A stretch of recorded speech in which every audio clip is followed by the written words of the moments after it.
Hey everyone, welcome back, and let's solve our more Leetcode problem today. So today we're going to solve Leetcode 1751, which is going to be the maximum number of events that can be attended to.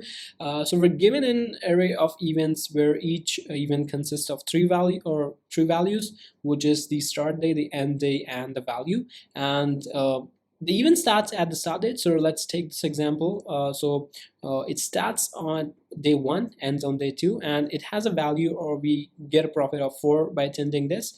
Similarly, the other event starts on this day, ends on this day, and we get a profit of this. So we have an event list like this, and the k is the upper bound on the number of events which we can attend. So we have to attend 2 events. We cannot do more than that, and we want to maximize the total value of the profit which we can do by attending these events. So return the maximum sum of the values that you can receive by attending events. Now whenever we have something like maximize or minimize, then just make sure that it's something which is probably going to involve dynamic programming. And for this particular instance, we also see that it involves intervals kind of a thing. So when you get something like intervals, think about sorting. When you see something like maximizing or minimizing, think of DP is probably going to be one of those. So this problem also involves sorting also and DP as well. Similarly, let's have a look at one event example just to understand this better. So we have these events and the value of k is 2. So how many events can we attend? So there's one more condition which is given, that if you're attending a particular event, you can't really start an event which ends on the same day. Suppose if you attend this event, you can't really go ahead and attend this, because this is going to end on day 3, and the next event should definitely be more than this. Okay, so for you to be able to attend this event, the start date has to be greater than or strictly more than the end date for this event. So it has to be at least 4 for you to be able to attend this. So if we can try all possible different combinations, but this is the answer, or this is the event which is gonna the one which we'll be attending. We can't really take this also because it ends on day 2, this starts on day 2. So yeah, it should not be overlapping. Okay, it should be strictly increasing for you to be able to attend that. So that's the answer for this problem. Now let's have a look at the constraint. Okay, so we see that we're given a constraint in this manner. Okay, k times events dot length has to be less than this value, which is usually 5 times 10 to the power 5 or 10 to the power 6 in this case. Now this gives us some idea that our state has to be comprising the value of k and also the events total length, or the indices. So these are some essential things which we can see from here. And the approach we'll be taking for this is going to be the knapsack 01 kind for DP. We'll also need to sort these intervals, because we will be starting out from the first one, and then we can just move on. Based on the start time, we're going to sort this entire events list, and then we're going to go ahead, perform binary search to find the next possible interval or the state which we can transition to, and then we will try to maximize the total profit which we can get by attending these events. So let's hit the drawing board and see what's the approach which we'll be taking for this problem.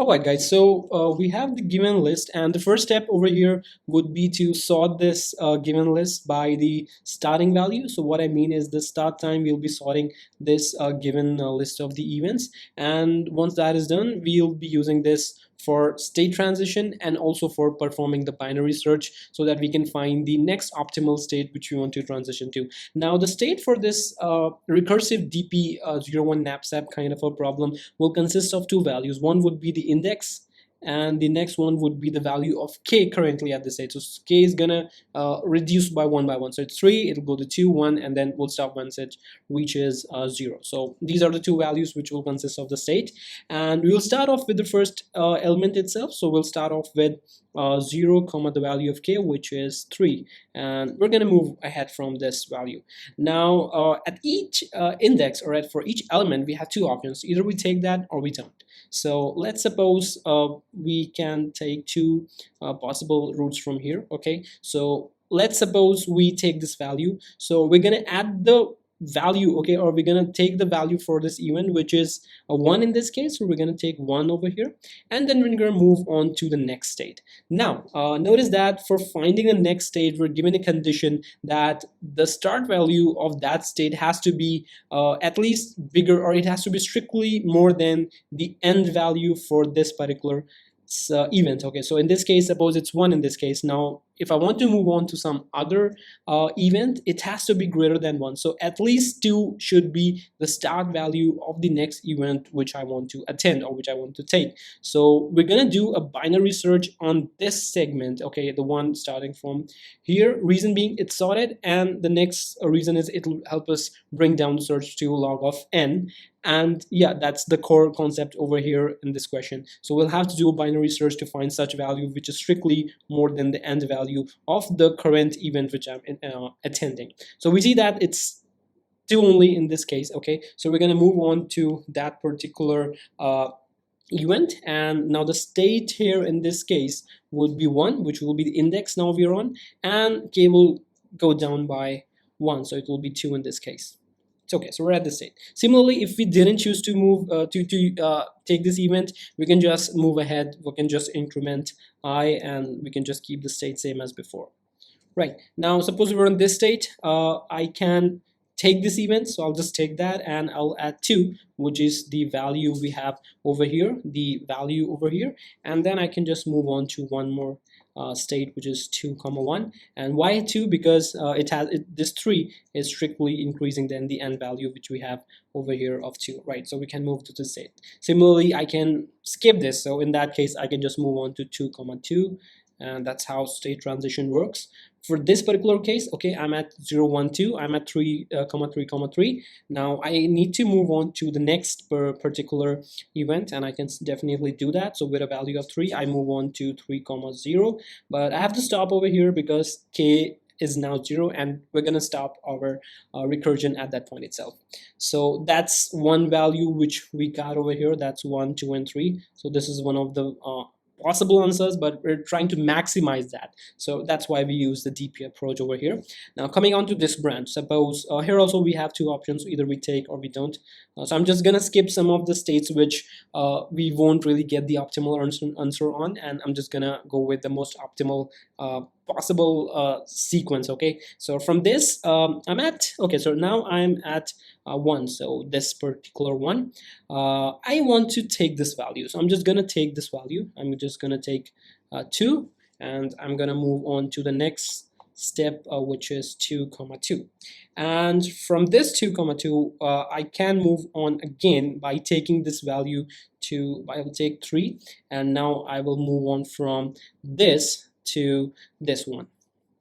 Okay, so, or sorry, I'll rather move from this to the next one. So now I can move on to the state 4, 1, or rather, sorry, it will be 3, 1, which is that state, and I'm again gonna take that value, which is 4, and I cannot really go any further from here because that's basically the end of the list, and we're just gonna return from that recursive call. Now notice that we are actually able to get the most optimal answer in this case. So if you see this branch, the total was 1 plus 2 plus 3, that's 6. However, on this particular case, okay, now this will be 0.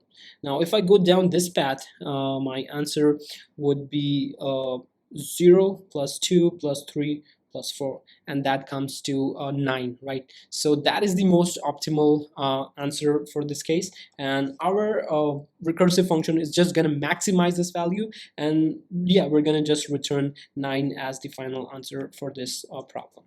So yeah, we're gonna use a recursive function. Now notice that these states are repetitive. Okay, so we have 2, 2, and we have state overlapping subproblems, as we can see. So whenever you have overlapping subproblems, it means that you're going to use dynamic programming. So we're going to use memoization, and we're going to cache the values for these subproblems, and that will essentially help us speed up the performance of our recursive calls, right? So that's the kind of solution which we'll be implementing. Now, if I just talk about the time and space complexity for this problem, so notice that if you talk about the time complexity, so we're doing it in a recursive fashion, okay? And then the first thing which we're doing right away is we're sorting this entire array, right? So it takes O of n log of n complexity to sort this, and we're using a recursive function which is called for each event and each value of k. Now, the number of recursive calls depends on the number of events and also on the value of k, and in the worst case, each event is considered for each value of k, resulting in total of n times k recursive calls. And we have the bisect function as well, which is called within the solve to find the next event, and that starts after the current event ends, and that will have an O of log of n complexity for the binary search. So the overall time complexity is the sum of all these values, so that is a big O of n log n plus n times k times log of n. So that is the overall time complexity. Talking about the space complexity, the event list is stored as an instance variable. We'll see that in the code, and so it does not really contribute to the space complexity because yeah, we're getting that as one of the inputs.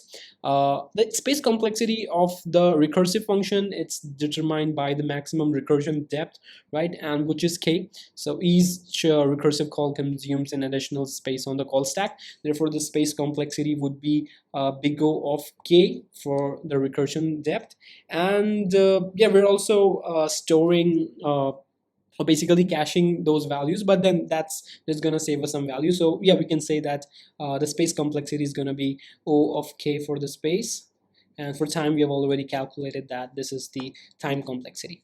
So yeah, that's about it, the solution, and let's now have a look at the code for the problem, and that will help you better understand the entire implementation. Alright guys, so now let's have a look at the code from the problem. So the first thing is I'll be I'll be putting things in the init for this just to keep the recursive function easier to read. So we have the events over here. Now coming to the max value, I'm just gonna sort these events, okay? So, and by default it would be sorting it by the first value, which is the start time, and so it works for us. Else we would have used a key with some sort of a lambda to be able to do that. Now I'm just gonna put this events in the instance variable, and then we're just going to return our recursive function, which is going to be solve. Starting would be 0, k, the first index, and we have the entire k with us. Now let's go move to the core function, which is going to be the solve. And over here, let's put the base cases first. So if I is greater than length of events, then we'll be returning 0. And if k is also less than or equal to 0, we can't really move forward, so we're just going to return 0 in this case. So these are the base conditions. Now we have two options, okay? So we have two options. Either we can take events at I or not. Okay, so these are the two options. So let's see how we write the code for that. So first we're going to take S, E, and V, which is going to start and then the value for the current event or the index we're on. So these are the three values, and then we're just going to find the possible state or the index we can move to. So we're just going to use the internal bisect method which Python provides.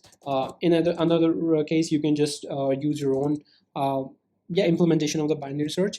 Now what this basically does, it will go over this iterable or this list in this case, and it will find the index where I can put on this value. Now we're just comparing the start times, remember, and it has to be strictly more than the current end time. So that's why we are using E plus 1. We don't use E because that would just give us an overlapping value. We want to find for E plus 1 because we want it to be higher than the current end time. So that's a catch, and just take care of that, otherwise it will give you the wrong answer.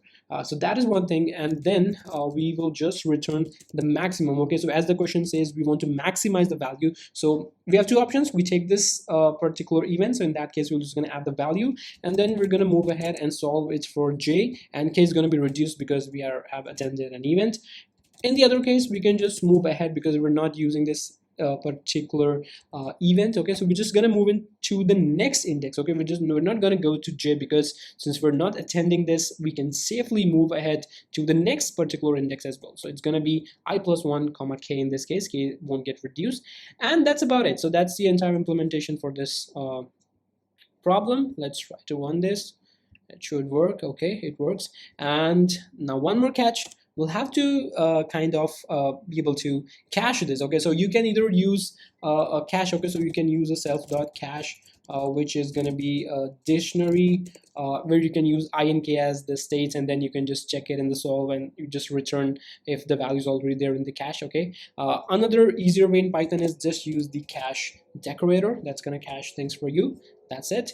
But yeah, you can always go ahead and use the cache if you want, and that should work. And now let's try to submit this.